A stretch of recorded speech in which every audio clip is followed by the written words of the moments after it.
Negatibong pag-iisip. Ang dami kong natanggap ng mga message tungkol dito. At ang dami ko ng videos na in-upload at isinulat na articles tungkol dito. Na-realize ko na halos lahat nag-iisip ng negatibo. And I'm not exempted. May mga negatibong pag-iisip rin ako. Normal lang yun. But the thing is, I can control it. I can control my thoughts. Ikaw, nakokontrol mo ba? Alam mo, kung may anxiety ka o depression, ang negatibong pag-iisip na to ay magpapalala sa sakit na yan. Para itong feeds. Ug sa Bisaya pabitaw, bahog ba? Murag na mahog. Pinapakain mo ang anxiety mo at depression mo hanggang sa ito'y lumobo. Kaya kailangan din nating baguhin ang mga iniisip natin. Sa halip na negatibo, tumingin tayo sa brighter side. I want you to practice mindfulness. Alam mo ba kung paano practicein ang mindfulness? Imagine, may bola dito. Sa loob ng bolang ito, ikaw, ang iniisip mo, at ang emosyon mo ay magkakasama. Ang gawin mo ay ihiwalay mo ang iyong sarili sa iniisip mo at emosyon mo. Bakit mo ihiwalay? Para makita mo kung ano ang ginagawa nila sa loob ng bola. Ibig sabihin ng bola, ito yung ulo mo. Did you get my point? Ang objective ng mindfulness ay para makontrol mo ang iyong reaksyon. Alam naman natin na may mga taong positibo sa buhay. May mga negatibong tao rin. Yung negatibong tao, kahit okay na ang lahat, iniisip niya pa rin na parang may mali. Pero sa totoo, wala namang mali. Minsan mapanlin lang iniisip natin eh. Kahit hindi totoo, pinapaniwalaan pa rin natin. Ito makinig kang mabuti, okay? Kung sobra kang positibo sa buhay, madidismaya ka lang. Kung sobra ka namang negatibo sa buhay, malulungkot ka lang. Bakit ganito? Kasi lahat ng sobra ay hindi mabuti. So paano masolusyonan? Just be real. At magkakaroon ka ng tamang pananaw sa mga bagay-bagay. Be realistic.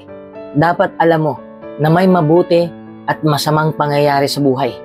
Kahit gaano ka pa kabait, kapositibo, kagaling, katalino, matatamaan ka pa rin ng matinding pagsubok sa buhay.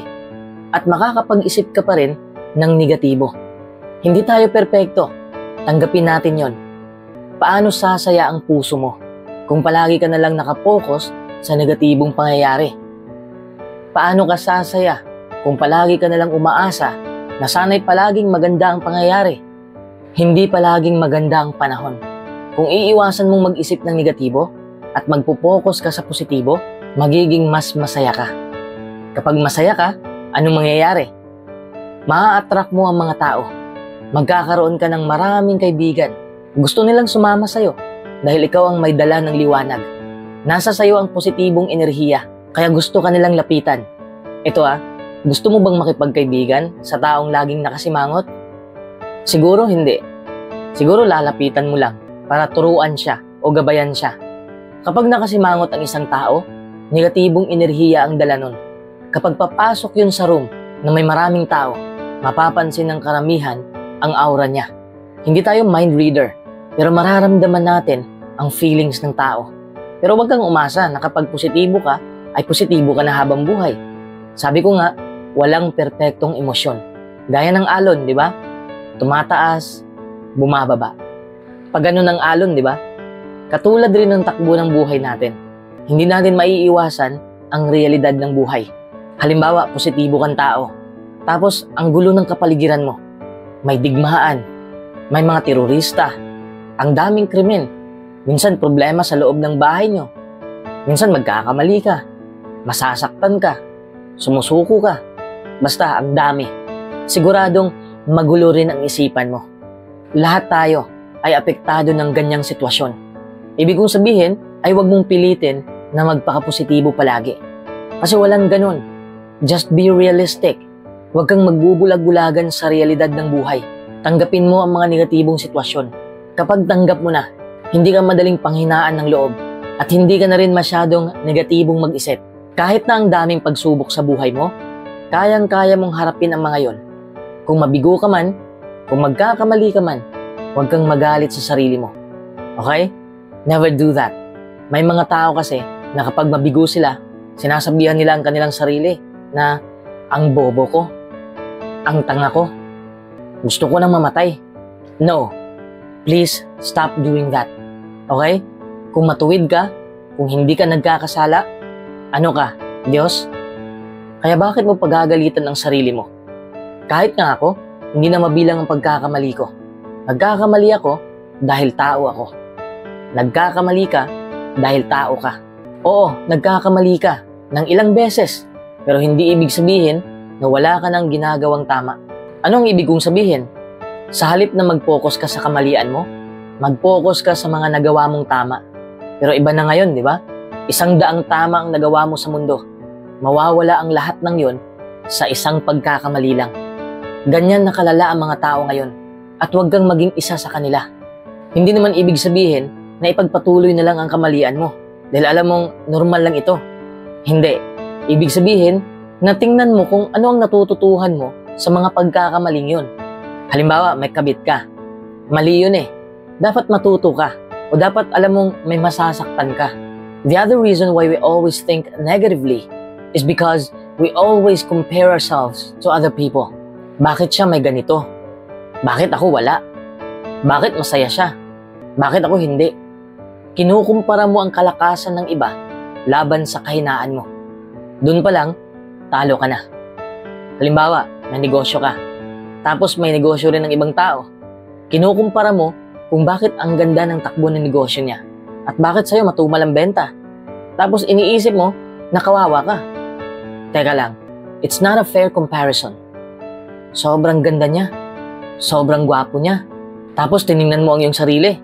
Ang pangit ko pala. It's really not fair. Dahil sa kakaisip mo ng negatibo tungkol sa sarili mo, ikaw lang din ang nasasaktan. Ito ang may papayo ko sa'yo. Be aware of when you start comparing yourself to others. Kung papasok na sa isip mo ang pagkukumpara, ibahin mo kaagad ang iniisip mo. Isipin mo ang mga bagay na nasa sayo na. Mga bagay na gustong gusto mo. Isipin mo kung anong pinakagusto mo sa sarili mo. Mawawala ang negatibong pag-iisip kung makukontrol mo ang takbo ng isipan mo. Kapag kontrolado mo na ang isipan mo, giginhawa ka. Magiging mapayapa ang iyong isipan. Speaking of payapa, makipagpayapaan ka rin sa ibang tao, lalo na sa iyong pamilya. Hindi payapa ang ating kaisipan kung may kinikimkim tayong galit at puot sa ibang tao. Hindi mo man makukontrol ang ginagawa ng iba, pero makukontrol mo ang reaksyon mo. Pwede kang maging mapagpayapa, maging determinadong huwag nang palalain ang di pagkakaunawaan ng ibang tao o ng inyong pamilya. Makipagpayapaan ka gaya ng ginagawa mo sa kaibigan mo.